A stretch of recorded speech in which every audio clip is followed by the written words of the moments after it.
और उन्होंने already decide कर लिया है कि किसको वोट देना है। नेक्स्ट प्रोग्राम जो हम लोग का सेकेंड प्रोग्राम है, वो शुरू होने से पहले जो हमारे साथ डाइस पे मौजूद है, मैं उनका परिचय देना चाहूंगी। हमारे साथ मौजूद है हमारे भारतीय जनता पार्टी के राष्ट्रीय अध्यक्ष जेपी नड्डा जी। फिर हमारे साथ है हमारे अरुणाचल प्रदेश के माननीय मुख्यमंत्री श्री पेमा खांडू जी। फिर हमारे साथ है हमारे अरुणाचल प्रदेश के भारतीय जनता पार्टी के अध्यक्ष श्री ब्यूराम बागे, और वो पाकी केसांग के विधायक भी है। फिर उनके साथ ही साथ है हमारे साथ श्री अशोक सिंगल जी, असम के मिनिस्टर है। साथ साथ अशोक सिंगल जी हमारे अरुणाचल प्रदेश के इलेक्शन इंचार्ज भी है। साथ ही साथ है Bamang पैलेसर honourable minister, Shri Taba Tedir honourable minister, Shri तागे ताकी ऑनरेबल मिनिस्टर, श्री ताना हाली ऑनरेबल एमएलए, श्री कैची कासो ऑनरेबल एमएलए, श्री कैची रातू ऑनरेबल एमएलए। जितने भी डाइस पे हमारे बहुत खास व्यक्ति मौजूद है, उनके लिए जोर जोर से तालियां बजा दीजिए। ठीक है, अभी एक नारा भी हो जाए, उसके साथ हम अपना प्रोग्राम शुरू करेंगे। भारत माता की, भारत माता की, BJP, BJP, Narendra Modi, Narendra Modi, JP Nadda, JP Nadda, Biyuram Bage, Biyuram बागे, पेमा खांडू, पेमा खांडू, किरण रिजिजू, किरण रिजिजू। बहुत बहुत शुक्रिया आपका। अभी मैं बुलाना चाहूंगी हमारे भारतीय जनता पार्टी अरुणाचल प्रदेश के अध्यक्ष और पाकी केसांग के विधायक श्री ब्यूराम बागे जी को कि सर आप आइए और स्वागत भाषण दीजिए। सर के लिए जोर जोर से तालियां। ब्यूराम बागे।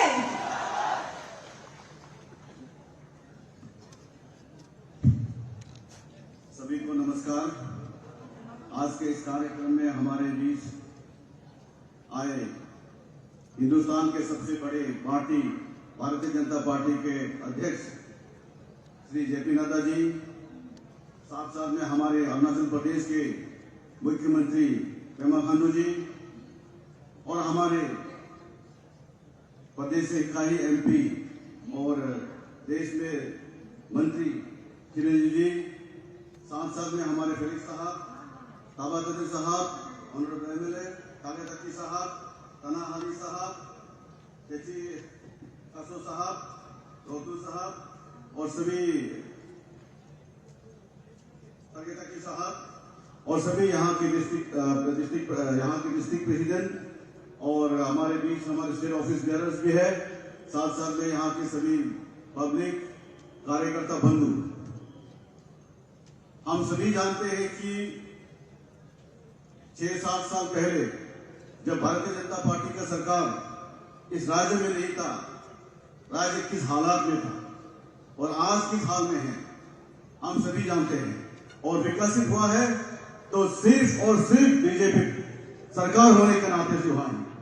आज आप रोड कनेक्टिविटी को देखिए, हेल्थ सेक्टर में देखिए, एजुकेशन सेक्टर में देखिए, कहीं भी सेक्टर किसी में भी भारतीय जनता पार्टी को नेतृत्व सरकार को नेतृत्व करते हुए पेमा खांडू जी का सरकार में कोई भी कसर नहीं छोड़ा है। तो ऐसे सरकार को हम, ऐसे नेता जिस तरह से आपके यहां से थाना हाली जी है, इसे दोबारा चुनाव लेकर के हम इसको जिता के लेके आना हम सभी कार्यकर्ता का और सभी यहाँ की जनताओं का हमारा दायित्व बनता है कि एक अच्छा विकसित राष्ट्र और एक अच्छा विकसित राज्य बनाने में ये सिर्फ बीजेपी सरकार ही कर सकता है, ये हम सबको मालूम है। इसीलिए मैं आप सभी लोगों को इस मंच से, मुझसे ज्यादा मेरा ख्याल से अपना जेपी नड्डा जी जो दिल्ली से आए हैं, उनका भाषण आपको सुनने चाहेंगे। इसलिए मैं ज्यादा समय नहीं देते हुए मैं एक एड्रेस करना भूल गया हूं। इस समय अरुणाचल में जो इलेक्शन चल रहा है, सारा अरुणाचल को देख रेख करने की और इस दुखद इस अपना स्ट्रगल के समय में इस अरुणाचल को किस तरह से भारतीय जनता पार्टी का सरकार बनाना है, इसका हमें गाइड करने के लिए आए हमारे पड़ोसी राज्यों से अशोक सिंघल जी जो हमारे नेशनल इंचार्ज है, उन्हीं का देख रेख में आप देखिए, और पेमा खांडू जी का नेतृत्व में हम लोगों ने 10 अनअपोज्ड एमएलए मिला है। ये बहुत बड़ा अचीवमेंट है। 10 एमएलए अनअपोज्ड मिला, ये बहुत बड़ा अचीवमेंट है। तो आप समझ सकते हैं कि आगे क्या होने वाला है। हमारा देश में, हमारा सेंटर में हमारा बीजेपी का सरकार बनने वाला वो तय है, अरुणाचल में भी तय है। तो ऐसा जब सरकार यहां बनना तय है तो हमें पार्टी का जिसको टिकट मिला है, भारतीय जनता पार्टी का जो कैंडिडेट है, उसे वापस लेके आना, उसे जिताना हम सभी का दायित्व बनता है। हम एक ही बात कहते हैं कि सरकार का विजन हो और हम पार्टी कार्यकर्ता का और पब्लिक का मिशन होना चाहिए। विजन सरकार का, मिशन पार्टी कार्यकर्ता का। हमें इस इलेक्शन को किस तरह से जीतना है, ये हम सभी का दायित्व है। यहाँ सब बैठे सभी अपना कार्यकर्ताओं का और सब पब्लिक का, सबका दायित्व बनता है कि हम किस तरह से आने वाले दिन में अपना ताना हानी जी को बहुमत, फुल बहुमत के साथ जिताने की हम कोशिश में हम लगे रहना चाहिए। मैं ज्यादा समय नहीं लेते हुए आप लोगों से इतना ही कहूंगा कि 19 तारीख अब सिर्फ ज्यादा दिन नहीं है, 9 दिन बच गया। सिर्फ 9 दिन, इसमें आप जितना सके अपने दोस्तों को, अपना रिलेटिव को, सभी को आप समझाएं कि हमें अगर दोईमुख को, अरुणाचल को अगर आगे बढ़ाना है तो हमें बीजेपी सरकार को ही चुनना है और कमल का बटन को ही दबाना है। इन्हीं चंद शब्दों के साथ मैं अपना वाणी यही विराम करता हूं। बहुत बहुत धन्यवाद। Thank you. ब्यूरम बागे, ब्यूरम बागे, ताना हाली, हाली है तो okay. Thank you everyone, thank you so much. हमारे अरुणाचल प्रदेश भाजपा के अध्यक्ष श्री ब्यूरम बागे सर, आपका स्पीच काफी ही वंडरफुल था। सर को सुनने के बाद आप लोग को और पक्का हो गया कि हाली सर को ही वोट दोगे, क्योंकि हाली है तो। धन्यवाद। तो अभी मैं निवेदन करना चाहूंगी, अभी का जो स्पीकर होगा वो बहुत ही स्पेशल है हमारे पूरे प्रदेश के लिए। सो हमारे नेक्स्ट स्पीकर है हमारे माननीय मुख्यमंत्री पेमा खांडू जी। माननीय मुख्यमंत्री जी, मैं आपसे निवेदन करती हूँ कि आइए और इस भीड़ को संबोधित करें। पेमा खांडू, पेमा खांडू। बहुत बहुत धन्यवाद। विश्व के सबसे बड़े political party Bharatiya Janata party के हमारे राष्ट्रीय अध्यक्ष आज ईटानगर होते हुए यहाँ दोईमुख में हमारे बीच फेस्टिवल ऑफ डेमोक्रेसी में भाग लेने के लिए और फेस्टिवल ऑफ डेमोक्रेसी में हम सभी कार्यकर्ता को गाइडेंस देने के लिए यहाँ पे आए हुए हैं। तो मैं भी अपनी ओर से और पार्टी की तरफ से और अरुणाचल प्रदेश के सभी ट्राइब्स की ओर से अपने राष्ट्रीय अध्यक्ष श्रीमान जेपी नड्डा जी को इस सुंदर प्रदेश में स्वागत करता हूं। यहाँ मंच पर उपस्थित अरुणाचल प्रदेश, जो लैंड ऑफ राइजिंग सन, उगता सूरज का भूमि, उसका किरण रिजिजू जी, हमारे 2024 के वेस्टर्न पार्लियामेंट्री कॉन्स्टिट्यूंसी के भारतीय जनता पार्टी के उम्मीदवार, जो कि केंद्र में यूनियन मिनिस्टर भी है मोदी सरकार में, बहुत ही परफॉर्मिंग मिनिस्टर श्री किरण रिजिजू जी यहाँ उपस्थित है। साथ ही साथ हमारे राज्य के बीजेपी के अध्यक्ष श्री ब्यूरम बागे जी, हमारे अशोक सिंघल जी ऑनरेबल मिनिस्टर असम अरुणाचल के इंचार्ज, और यहाँ मंच पर उपस्थित हमारे 14 दोईमुख कॉन्स्टिट्यूंसी के बहुत ही डायनेमिक एमएलए, इस बार 2024 के लिए बीजेपी के उम्मीदवार श्री ताना हाली तारा जी, हमारा यचुली कॉन्स्टिट्यूंसी के हमारा सरकार में हमारा सहयोगी 2024 के यचुली कॉन्स्टिट्यूंसी का बीजेपी का उम्मीदवार श्री तबा तेदिर जी, मंच पर उपस्थित 2 अनपोस्ट एमएलए हमारा सहयोगी ईटानगर से हमारा तेजी कसो साहब, सगाली से अपना रुदु तेजी जी, और यहाँ पर उपस्थित सभी भारतीय जनता पार्टी के सभी कार्यकर्ता। तो जैसे मैंने कहा, अपना राष्ट्रीय अध्यक्ष जी आज यहाँ पे आए हैं उनका काफी बिजी शेड्यूल है। 2024 इलेक्शन को लेके पूरे देश में उनको ट्रेवल करना पड़ता है, मगर राष्ट्रीय अध्यक्ष जी ने कहा अरुणाचल के बिना उनका ये टूर जो है कंप्लीट नहीं होगा। और अरुणाचल में भी जैसे मैंने कहा कि अपना दोईमुख क्षेत्र को राष्ट्रीय अध्यक्ष जी ने चुना है, तो मैं जितने भी जो कार्यकर्ता है और हमारे भारतीय जनता पार्टी के सभी वेल विशर्स, आप इतनी तादाद में इतना शॉर्ट नोटिस में आज आप सभी लोग पूरे दिन छोड़ के यहाँ पे आया, उसके लिए हमारे ओर से बहुत बहुत धन्यवाद। तो इस बार का जो चुनाव है 2024 अरुणाचल प्रदेश के लिए बहुत ही स्पेशल है। चुनाव का मतदान हम लोग देंगे 19 अप्रैल को। 19 अप्रैल पहुंचने से पहले ही भारतीय जनता पार्टी ने 10 सीट अनपोज के साथ में हम लोग मैदान में उतरा हुआ है। और इस बार का चुनाव इसलिए स्पेशल है क्योंकि अपने यशस्वी प्रधानमंत्री श्री नरेंद्र मोदी जी की लीडरशिप पर हमारा नॉर्थ ईस्ट और अरुणाचल प्रदेश में लास्ट 10 सालों में कई सारा बड़ा बड़ा काम जो हम लोग सोच भी नहीं सकता था, इस प्रकार से काम मोदी साहब के सरकार के अंतर्गत में भारतीय जनता पार्टी की सरकार ने यहाँ पे किया हुआ है। इसीलिए 2024 का इलेक्शंस में चाहे वो अपना विधानसभा का चुनाव हो या अपना पार्लियामेंट का हो, लोकसभा का, जो भी अपना भारतीय जनता पार्टी ने जो टिकट दिया है, हम सबको एकजुट होकर उसको जिताना, ये हम सबका रिस्पॉन्सिबिलिटी है। श्रीमान नरेंद्र मोदी जी ने पिछले 10 वर्षों में हमारा नॉर्थ ईस्ट का चेहरा को बदल दिया है। पुराना नॉर्थ ईस्ट जो इंसर्जेंसी का कारण से जाना जाता था, पुराना नॉर्थ ईस्ट जो डेवलपमेंट नहीं होने के कारण से जाना जाता था, पुराना नॉर्थ ईस्ट जो आतंकवाद के नाम से जाना जाता था, आज देखिए अभी सारा सिनेरियो चेंज हो चुका है। आज लगभग नॉर्थ ईस्ट में जितना भी इंसर्जेंसी है सब खत्म हो चुका है। नॉर्थ ईस्ट अभी डेवलपमेंट के रास्ते पे बहुत तेजी गति से आगे बढ़ रहा है और हमारा नॉर्थ ईस्ट में डेवलपमेंट आप सब लोग विटनेस रह चुके हैं। कितना बड़ा बड़ा डेवलपमेंट हम लोग ने देखने को मिला है। अरुणाचल प्रदेश बहुत ही टोपोग्राफिकली बहुत चैलेंजिंग एक राज्य है। आज देखिए अरुणाचल में एयरपोर्ट बन गया, अलग अलग जगहों में जो ALGs जो डिफॉल्ट था उसको भी बना के हम लोग ने पब्लिक सर्विस में हम लोग ने डेडिकेट कर पाया है। रेलवेज को देखिए, आजकल अभी टेक्नोलॉजी का जमाना है, इंटरनेट का जमाना है, दूर दराज गांव में भी 4G और 5G का नेटवर्क भी पहुंच चुका है।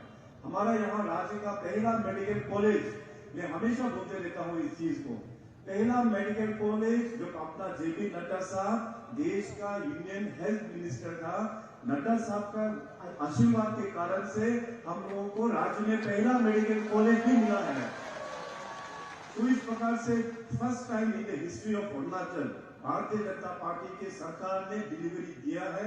इसलिए आने वाला दिनों में माननीय प्रधानमंत्री जी ने हम सबको जो एक संकल्प दिया है, एक विकसित भारत का संकल्प और एक विकसित अरुणाचल का संकल्प, आज विकसित अरुणाचल का संकल्प को लेते हुए हमारा ऑनरेबल नेशनल प्रेसिडेंट नड्डा साहब ने अपने मैनिफेस्टो भी आज थोड़ा देर पहले ईटानगर में रिलीज किया।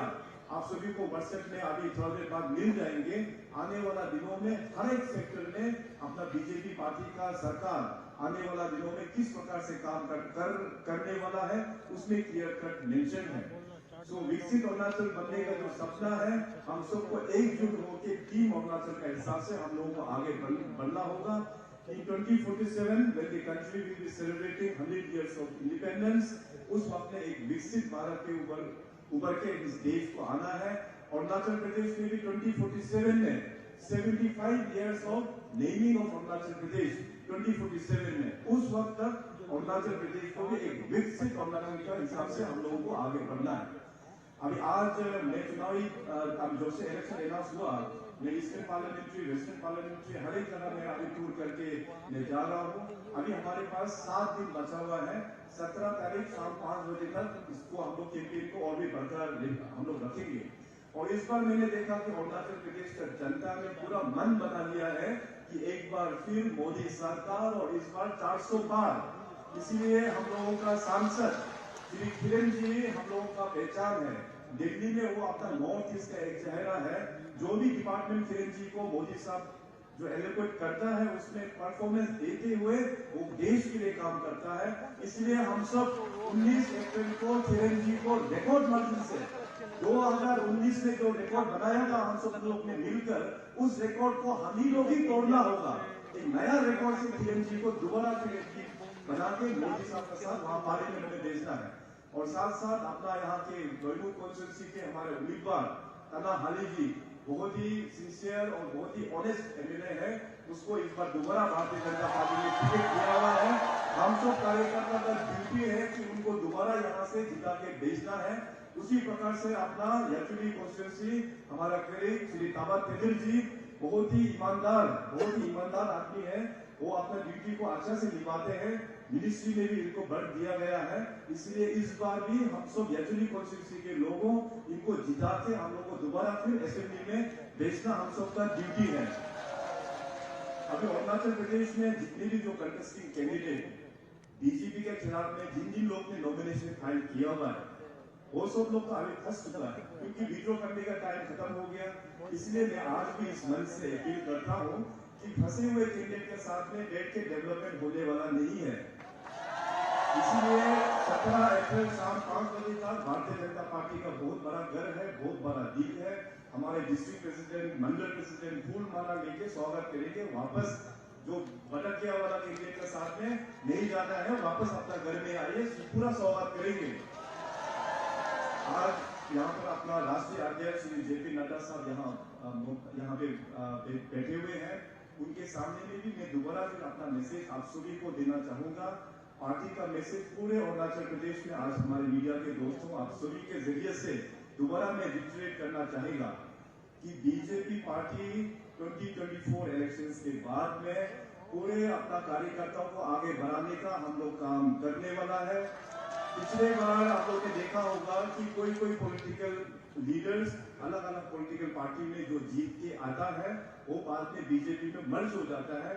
ये मर्जर का सिस्टम जो है अभी आज टोटली बंद करके रखा हुआ है एमएलएस का। 2024 का फोकस पूरा अपना कार्यकर्ता को ग्रास रूट लेवल तक में फोकस करते हुए बीजेपी का कमल को और भी हम लोग मजबूती से आगे हम लोग बढ़ा के लेके जाएंगे। इसलिए अरुणाचल प्रदेश का जनता आप सब लोग कंफ्यूज नहीं होने का है।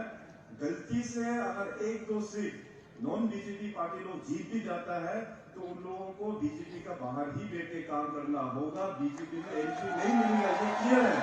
अभी वक्त आ गया है अरुणाचल प्रदेश को पार्टी के दृष्टि से और भी हम लोग को मजबूती से काम करेंगे, है कि नहीं? तो बहुत बहुत धन्यवाद। मैं इतना कहते हुए अपने शब्दों को यही विराम देता हूं। अभी केवल 7 दिन बचा हुआ है। हमारे सभी कार्यकर्ता दिन रात एक करके आज जेपी नड्डा साहब ने जो मैनिफेस्टो रिलीज किया, उस मैनिफेस्टो को लेते हुए दोबारा आप लोग घर घर जाइएगा, हमारे युवाओं को इस मैनिफेस्टो के बारे में बताइए, हमारा माता पिता सभी दोस्तों को इस मैनिफेस्टो को बारे में बताइए। अरुणाचल को एक विकसित अरुणाचल बनाने के लिए केवल भारतीय जनता पार्टी ही कर पाएंगे। तो इन्हीं शब्दों के साथ में बहुत बहुत धन्यवाद। जय हिंद।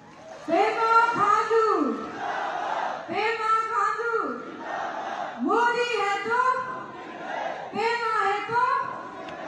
माननीय मुख्यमंत्री पेमा खांडू जी बहुत बहुत धन्यवाद। आपकी स्पीच सुनने के बाद जो थोड़ा बहुत डाउट बचा था वो तो और भी क्लियर हो गया। एंड मैं बहुत श्योर हूँ कि यहाँ की जितने भी मौजूद जनता है सभी अरुणाचल का विकास चाहते हैं। तो अगर आप अरुणाचल का विकास चाहते हैं तो कौन से पार्टी को वोट दोगे? विकसित अरुणाचल के लिए किसको वोट दोगे? Okay, thank you so much. तो हम लोगों ने जिस पल का इंतजार किया था वो फाइनली आ गया है। हमारे जो भारतीय जनता पार्टी के नेशनल अध्यक्ष और हम कह सकते हैं हमारी बीजेपी पार्टी जो एक परिवार है, उसके पिता जो इतने दूर से हमारे बीच आए, माननीय जेपी नड्डा सर, तो अभी हमें संबोधित करेंगी हमारी भारतीय जनता पार्टी के national president JP Nadda ji. आप सब जेपी नड्डा सर का जोर जोर से तालियां बजा के स्वागत कीजिए। माननीय राष्ट्रीय अध्यक्ष, मैं आपसे निवेदन करती हूँ कि आप इस भीड़ को संबोधित करें। हम आपके आभारी हैं कि आप हमारे बीच आज आए। JP Nadda, JP Nadda. आज के इस चुनावी सभा में मंच पर उपस्थित हमारे अरुणाचल प्रदेश के बहुत ही यशस्वी मुख्यमंत्री और मेरे वरिष्ठ साथी श्री पेमा खांडू जी, भारत सरकार में मंत्री और लंबे समय तक जिनके साथ मैंने काम किया, ऐसे हमारे किरण रिजिजू जी, हमारे बहुत ही जुझारू अध्यक्ष श्री बीयूराम भागे जी, हमारे चुनाव के सहप्रभारी और मेरे वरिष्ठ साथी श्री अशोक सिंघल जी, हमारे पूर्व में गृह मंत्री, होम मिनिस्टर रहे और अभी कैंपेन के चेयरमैन, कैंपेन कमेटी के चेयरमैन श्री बामा फेलिक्स जी, हमारे प्रत्याशी श्री ताबा तेलीर जी, हमारे अरुणाचल प्रदेश के हमारे नेता तागे तकी जी, हमारे प्रत्याशी श्री ताना हली जी, श्री तेजी कासू जी जो अनकंटेस्टेड चुनाव जीते हैं, और रातू तेची जी जो एमएलए बने हैं, और यहाँ उपस्थित इतनी बड़ी संख्या में देवी और सज्जनों, भाइयों और बहनों, और मीडिया के मेरे साथी, प्रिंट मीडिया, इलेक्ट्रॉनिक मीडिया के मेरे साथी। सबसे पहले तो जब मैं अरुणाचल प्रदेश में आया हूं, जिसे हम और जहां हम सूर्य और चंद्रमा की पूजा करते हैं, ऐसे पूज्य स्थान को मैं नमन करते हुए अपनी बात को प्रारंभ करता हूं। भगवान बुद्ध को भी शीश झुकाकर नमन करके अपनी बात को प्रारंभ करता हूं। मैं यहां जब आया हूं तो तालोम रुक्बो जी को भी याद करता हूं, जिन्होंने एक संरक्षक के रूप में, धर्म रक्षक के रूप में अपनी सेवाओं को प्रदान किया, उनको भी मैं नमन करता हूं। अभी जब मैं इस चुनाव में आया हूं तो जो मैं उत्साह आप लोगों का देख रहा हूं, जो उमंग में देख रहा हूं, जो तालियों की गड़गड़ाहट में सुन रहा हूं, उसने एक बात मेरे मन को संतोष दिया है और विश्वास दिया है कि आपने फिर से अरुणाचल प्रदेश में पेमा जी के नेतृत्व में भारतीय जनता पार्टी की सरकार बनाने का निर्णय ले लिया है। यह बात और उसी तरीके से आपने हमारे किरण रिजिजू जी को भी दोबारा लोकसभा में भेजने का भी आपने निर्णय ले लिया। आज हमारे लिए बहुत ही खुशी की बात है कि हम विकसित अरुणाचल प्रदेश, विकसित भारत, इस संकल्प को लेकर के आगे बढ़ रहे हैं। Developed Arunachal Pradesh, developed India, इस संकल्प को लेकर के हम आगे चल रहे हैं। और मुझे खुशी इस बात की है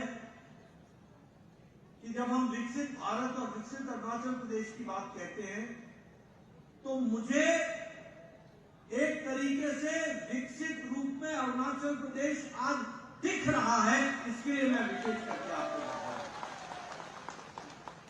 मैं कई बार अरुणाचल प्रदेश आया, लेकिन पहली बार मैं 9:30 बजे घर से निकलता हूं और 11 बजे मैं 11:40 पर मैं ईटानगर पहुंच जाता हूं। यह विकसित भारत की सबसे बड़ी तस्वीर है, इसको भी हमको बनाना है। कभी सोचा था आपने 10 साल पहले? Could you ever imagine? क्या आप सोच सकते थे कि दिल्ली से चलकर 2 घंटे में ईटानगर अपने घर पहुंच जाए? आज ये संभव हुआ है तो ये विकसित भारत की नींव रखने वाला मोदी जी का कदम है। और मोदी जी ने कहा था कि दिल्ली दूर है ना, आप हमसे दिल से दूर हो, हम दोनों तरीके से आपके नजदीक। और इसीलिए एक तरफ कांग्रेस पार्टी, जिसने आप बताइए, उन्होंने विकास के नाम पर नॉर्थ ईस्ट के साथ स्टेप मदरली ट्रीटमेंट किया कि नहीं किया? दुर्भावना रखी कि नहीं रखी? विकास में कोई काम आगे नहीं बढ़ा। और इधर एक प्रधानमंत्री हैं जो 70 टाइम्स आपके नॉर्थ ईस्ट में आए हैं। जितने सभी प्रधानमंत्री नॉर्थ ईस्ट में आए उससे अकेले ज्यादा नरेंद्र मोदी आए, इसको भी आपको। और 680 बार 680 times union ministers have come to north east. 680। बताइए आपकी मेन स्ट्रीम हुई है कि नहीं हुई है? आप मुख्य धारा के रूप में आगे बढ़े कि नहीं बढ़े? एक समय में मैं आप लोग चांद और सूरज को पूजा करते हैं, आपने अंधेरे और उजाले का अंतर भी देखा है। बताइए नॉर्थ ईस्ट इंसर्जेंसी के लिए जाना जाता था कि नहीं जाना जाता था? बंद के लिए जाना जाता था कि नहीं जाना जाता था? ब्लॉकेट के लिए जाना जाता था कि नहीं जाना जाता था? विकास के रुके हुए होने के लिए जाना जाता था कि नहीं जाना जाता था? और आप जब दिल्ली जाते थे तो आपसे पूछते थे ना, आप इंडिया कब आए? पूछते थे कि नहीं पूछते थे? आज आप मुख्य धारा में हैं और मुख्य धारा में प्रधानमंत्री मोदी जी ने कहा act east, look east, act first. हमेशा पहला कदम उठाओ तो ईस्ट के लिए उठाओ। अगर हमारा पूर्वी एरिया विकसित होता है तो भारत विकसित हो जाएगा, इंडिया विकसित हो जाएगा। इसको आगे इसलिए एक्ट फर्स्ट, इस बात को लेकर के प्रधानमंत्री मोदी जी ने काम शुरू किया। और एक्ट फर्स्ट भी और एक्ट फास्ट भी अष्टलक्ष्मी के रूप में आपको देखा, अष्टलक्ष्मी के रूप में। और वो 8 पिलर्स क्या माना?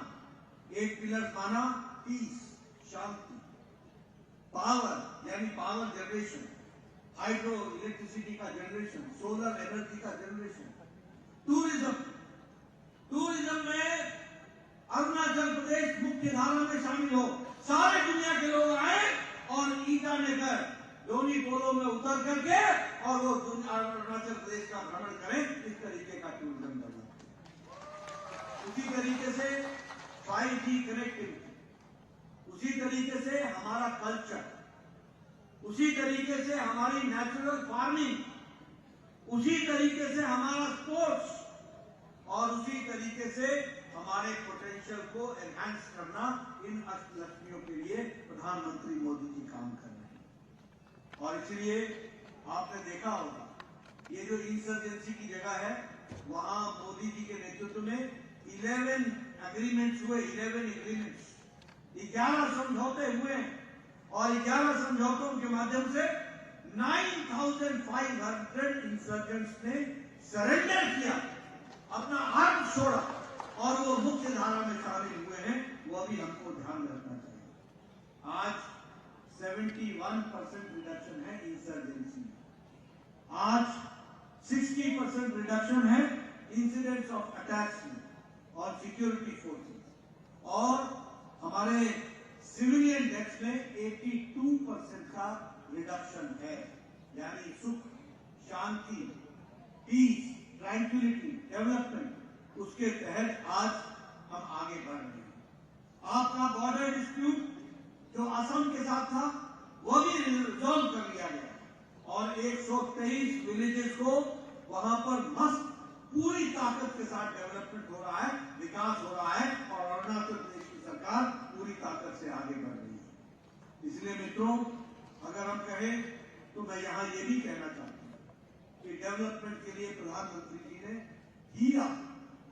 हीरा मतलब H for highways, I for internet, R for railways and A for airways, हीरा के तहत आपकी कनेक्टिविटी को आगे बढ़ाने का काम किया। पिछले 9 साल में 6,000 किलोमीटर सड़क नेशनल हाईवे प्रोजेक्ट बने और 3 लाख करोड़ रुपए खर्च हुआ है। 3 लाख करोड़ रुपए हाईवे के लिए खर्च हुआ है। इंटरनेट में 6,000 ग्राम पंचायत में को कनेक्ट किया गया है ऑप्टिकल फाइबर से।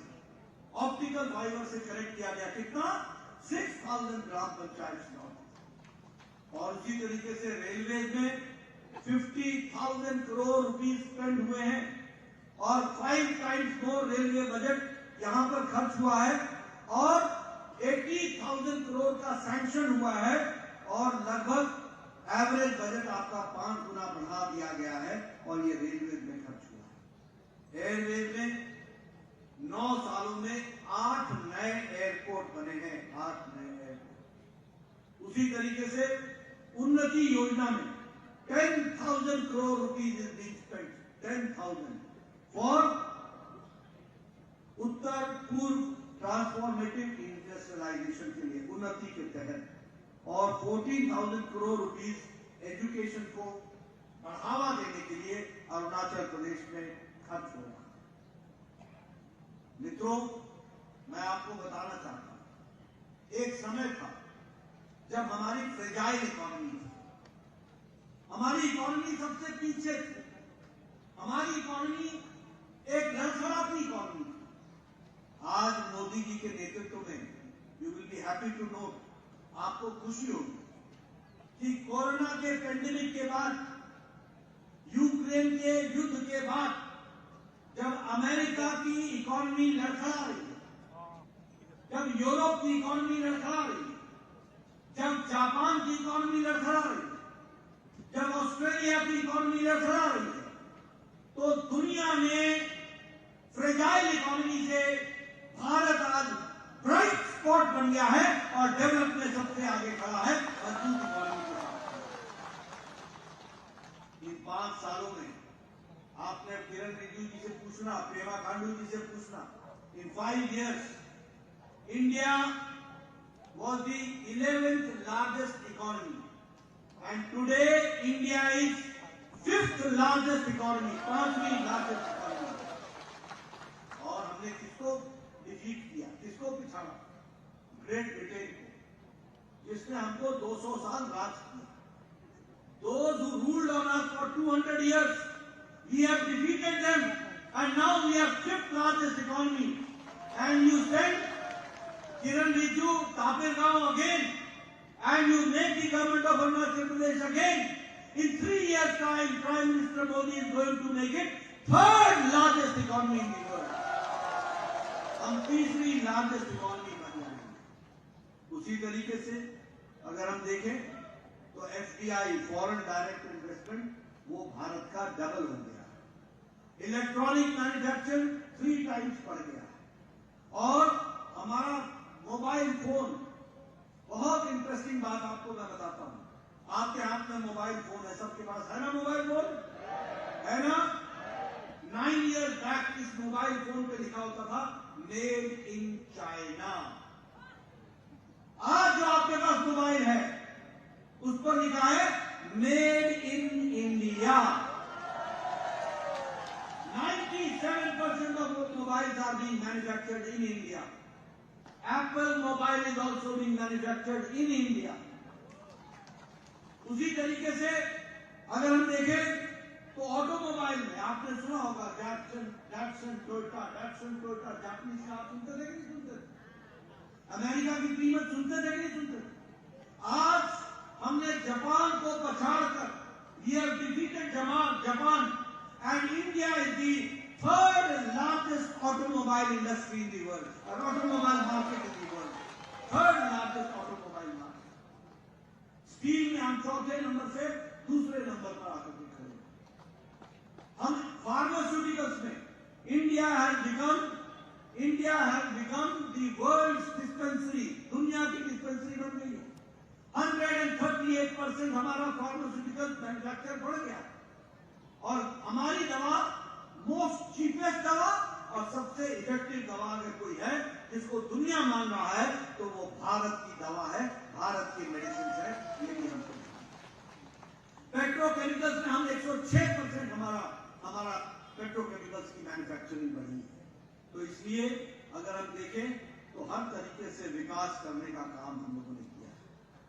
यहाँ अभी चर्चा हो रही थी, आप बताइए पेमा खांडू जी के नेतृत्व में विलेजेस डेवलप हुए हैं कि नहीं हुए हैं? हुए हैं कि नहीं हुए हैं? विलेज कनेक्टिविटी बढ़ी है कि नहीं बढ़ी है? प्रधानमंत्री ग्रामीण सड़क योजना आई है कि नहीं आई है?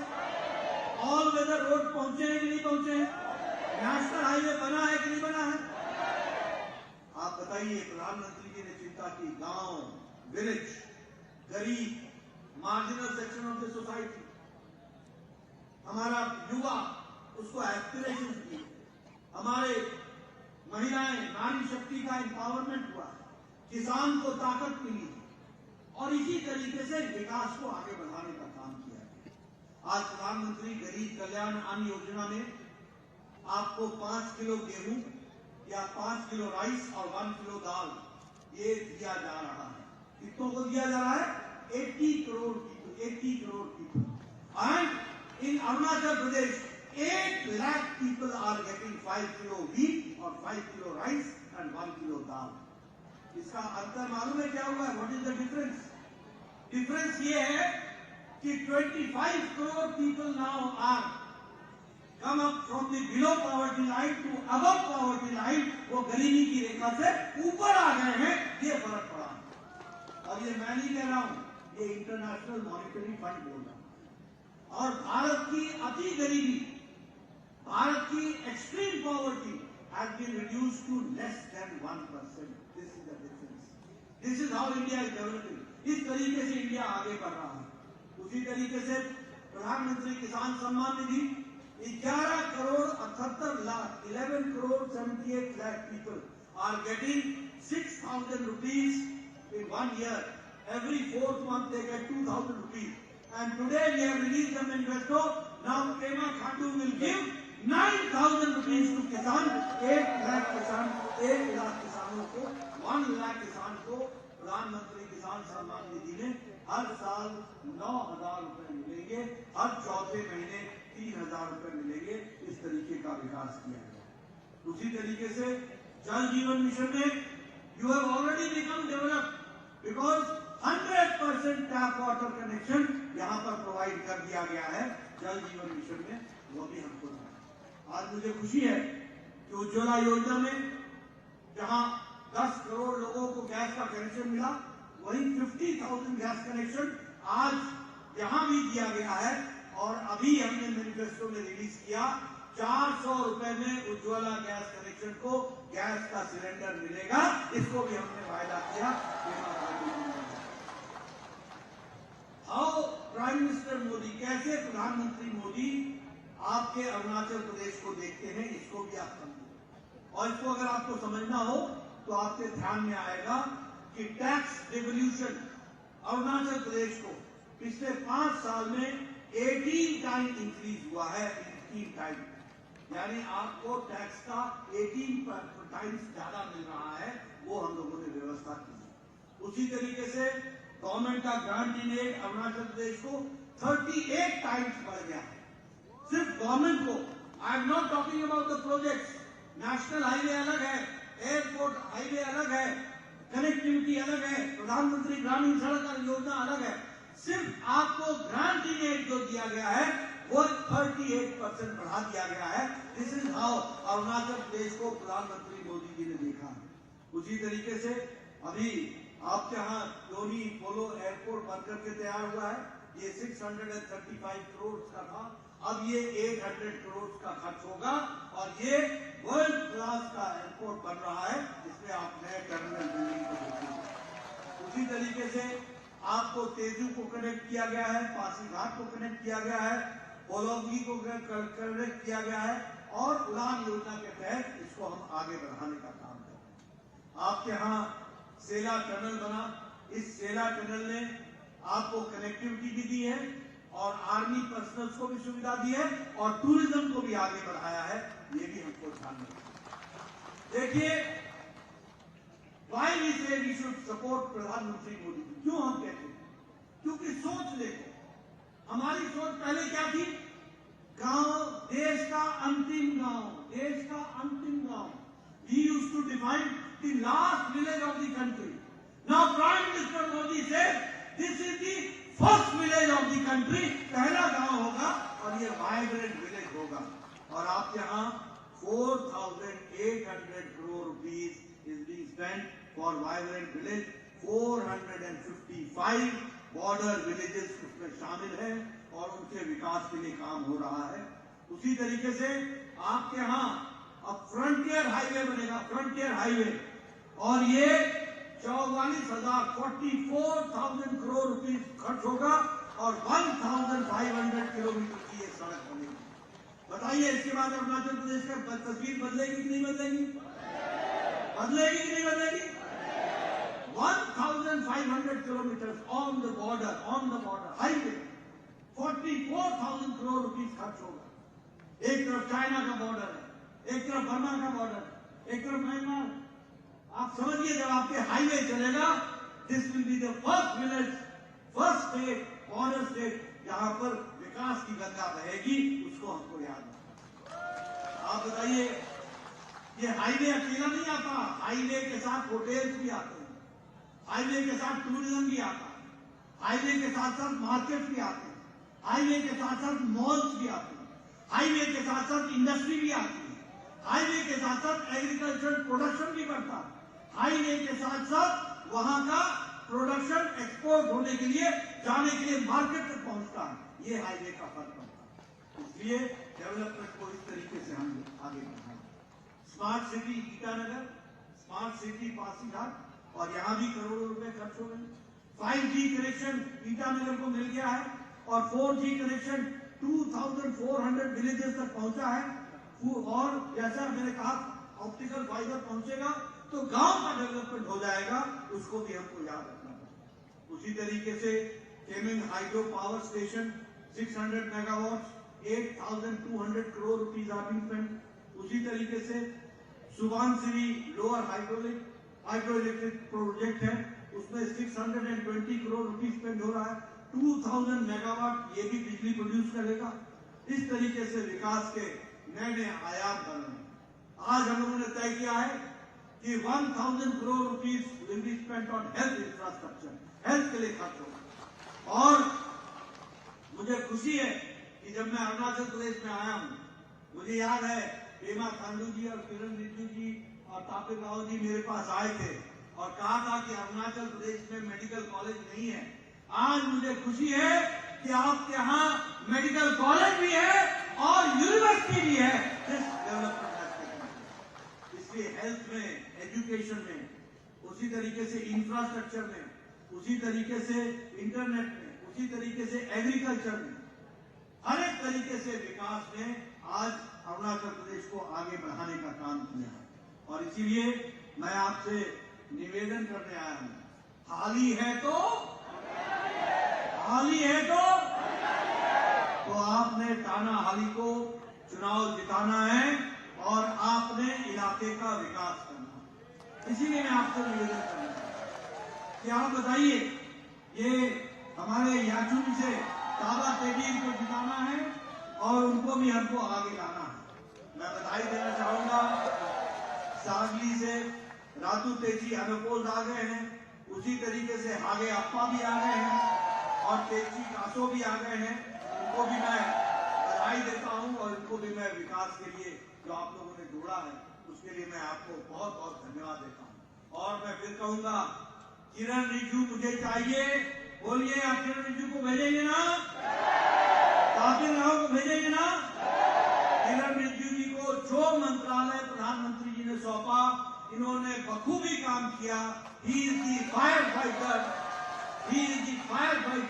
और ये आगे हर एक दृष्टि से आगे बढ़ेंगे, ऐसा मैं कहना चाहता हूं। मैं यहाँ एक बात और आपको बताना चाहता हूं, हालांकि आपका मुकाबला उन पार्टियों से नहीं है, यहाँ पर कुछ रीजनल पार्टीज के साथ आपका मुकाबला है, लेकिन देश को इंडिया के नजर से देखिए। ये जो इंडिया अलायंस है ना, I full stop, N full stop, D full stop, I full stop, A full stop, India alliance, ये है ना जो इंडिया कम इंडिया, ये क्या है? ये this is an alliance of dynasty parties, family parties, and this is an alliance of all corrupt parties together. सारे भ्रष्टाचारी पार्टी, ऑल भ्रष्टाचारी टुगेदर। सिर्फ मैं कहने के लिए नहीं कह रहा, आप जरा मेरे को बताइए कि सारे लोग भ्रष्टाचार, देखिए एक तरफ मोदी जी कहते हैं भ्रष्टाचार हटाओ, पेमा खांडू ने भ्रष्टाचार को हटाया कि नहीं हटाया? भ्रष्टाचारियों के खिलाफ एक्शन लिया कि नहीं लिया? मोदी जी ने लिया कि नहीं लिया? लाल किले के प्राचीर से बोला था कि नहीं बोला था भ्रष्टाचारी को नहीं छोड़ेंगे? बोला था कि नहीं बोला था? और अभी बोला है कि नहीं बोला है कि 4 जून के बाद मैं भ्रष्टाचार के खिलाफ लड़ाई को और तेज कर दूंगा। ये बात है। एक तरफ मोदी जी भ्रष्टाचार हटाओ में लगे और एक तरफ ये सारे भ्रष्टाचारियों को बचाने में लगे। भ्रष्टाचारी बचाओ। आप बताइए राहुल गांधी बेल पर है कि नहीं है? बताओ भैया, बेल पर है कि नहीं है? आप बताइए सोनिया गांधी बेल पर है कि नहीं है? आप बताइए चिदम्बरम बेल पर है कि नहीं है? आप बताइए उसका बेटा कार्तिक चिदम्बरम बेल पर है कि नहीं है? आप बताइए ये लालू यादव बेल पर है कि नहीं है? ये संजय सिंह बेल पर है कि नहीं है? आप बताइए अरविंद केजरीवाल जेल में है कि नहीं है? आप बताइए मनीष सिसोदिया जेल में है कि नहीं है? आप बताइए ये सत्येंद्र जैन जेल में है कि नहीं है? आप बताइए ये के कविता जेल में है कि नहीं है? ये आधे बेल पर हैं और आधे जेल में हैं। बोलिए ऐसे लोगों को आगे आने देना है क्या? आगे रहने देना है क्या? आप बोलिए, आप बताइए फारूक अब्दुल्ला क्रिकेट एसोसिएशन के भ्रष्टाचार में संलिप्त है कि नहीं है? आप बताइए राहुल गांधी नेशनल हेराल्ड के केस में है कि नहीं है? सोनिया गांधी नेशनल हेराल्ड के केस में है कि नहीं है? आप बताइए समाजवादी नेता अखिलेश गोमती फ्रंट के केस में है कि नहीं है? आप बताइए वो अपने अलकतरा के अपने ये लैपटॉप के स्कैंडल में केस में है कि नहीं है? आप बताइए लालू यादव जमीन के बदले नौकरी के घोटाले में है कि नहीं है? आप बताइए ये चारा घोटाले में जेल गया था कि नहीं गया था? आप बताइए शराब के घोटाले में के कविता जेल में गई कि नहीं गई? आप बताइए केजरीवाल ने शराब का घोटाला किया कि नहीं किया? ये सब घोटालेबाज एक इकट्ठे आ गए और कल तो हाईकोर्ट ने भी कह दिया कि इसका राजनीति से कोई लेना देना नहीं है, कानून के तहत आप पर केस बनता है और आप जेल में रहेंगे। ये बात अरविंद केजरीवाल। आप बताइए फारूक अब्दुल्ला की पार्टी परिवार की पार्टी है कि नहीं? आप बताइए ये मुफ्ती मोहम्मद की पार्टी महबूबा मुफ्ती परिवार की पार्टी है कि नहीं? ये बादल परिवार की पार्टी है कि नहीं है? ये चौटाला परिवार की पार्टी है कि नहीं? ये मुलायम सिंह अखिलेश यादव परिवार की पार्टी है कि नहीं? आप बताइए लालू यादव राबड़ी देवी तेजस्वी तेज प्रताप परिवार की पार्टी है कि नहीं? ममता और उसका भतीजा अभिषेक परिवार की पार्टी है कि नहीं? आप बताइए केसीआर केटीआर कविता परिवार की पार्टी है कि नहीं? आप बताइए करुणानिधि से लेकर उदयनिधि स्टालिन तक परिवार की पार्टी है कि नहीं? आप बताइए शरद पवार और सुप्रिया सुले बाप बेटी परिवार की पार्टी है कि नहीं? आप बताइए उद्धव ठाकरे आदित्य ठाकरे परिवार की पार्टी है कि नहीं? आप बताइए राहुल गांधी सोनिया गांधी प्रियंका गांधी परिवार की पार्टी हो गई कि नहीं हो गई? ये सब परिवार की पार्टियां हैं। अगर कोई प्रजातांत्रिक पार्टी है तो वो भारतीय जनता पार्टी है। इसलिए मित्रों, मैं आपका ज्यादा समय नहीं लूंगा, लेकिन मैं आपसे कहना चाहता हूं अरुणाचल का हित कमल के निशान में है। अरुणाचल का भाग्य कमल के निशान के साथ है। अरुणाचल का विकास पेमा खांडू के हाथों में है और देश का विकास मोदी जी के हाथों में और मोदी जी के नेतृत्व में।